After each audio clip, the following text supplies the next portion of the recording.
Today we're going to do a recipe app in Svelte and explore Svelte's data binding, as well as put a recipe into that recipe app.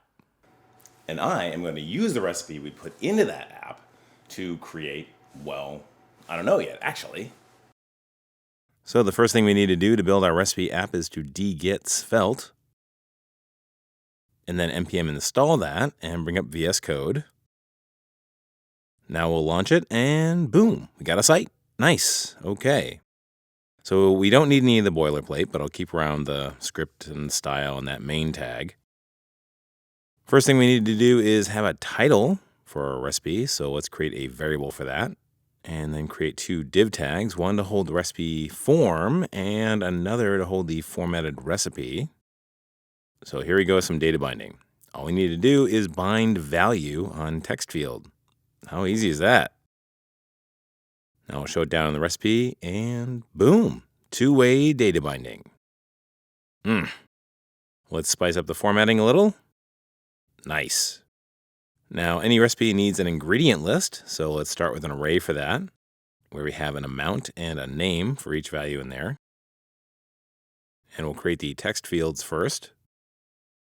This is just an each loop around ingredients with the two text fields in there.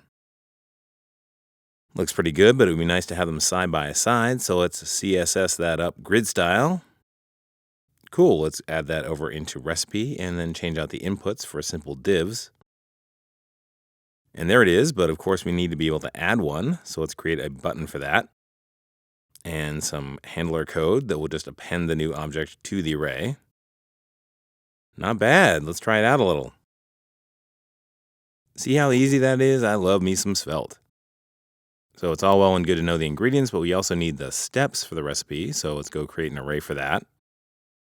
And while I'm up here, I might as well add a create function for one, so I know I'm going to need that.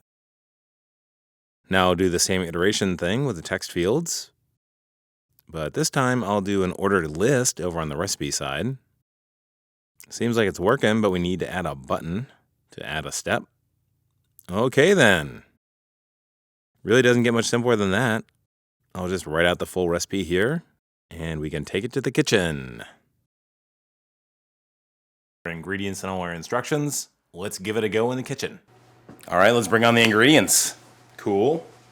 First we have 3½ cups of flour, a tablespoon of baking powder, half a teaspoon of baking soda, half a teaspoon of salt, 3/4 cup of sugar, and our chocolate chips. Oh yeah. A stick and a half of butter.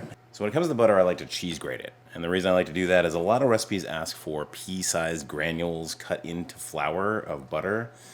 And who knows what that means? I don't know, whatever. But if you use a grater, it's something I learned from America's Test Kitchen, this gives you really light and fluffy biscuits, scones, whatever you have, and it's great. So it's much easier to do. You just have to watch out for your knuckles. 3/4 cup of heavy cream and 3/4 cup of buttermilk. Okay, step 1, turn on the oven to 375. We've done that. Step 2, let's combine our dry ingredients.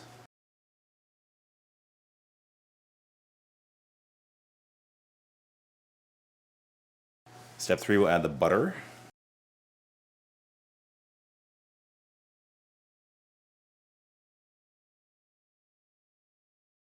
Now we add the wet ingredients and stir to combine.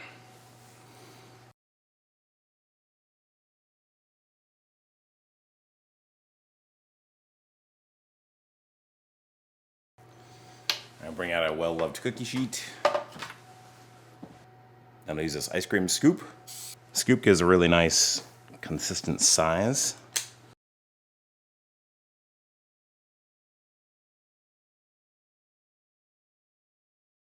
Okay, here you go. Ready to go into the oven at 375 for 20 to 25 minutes.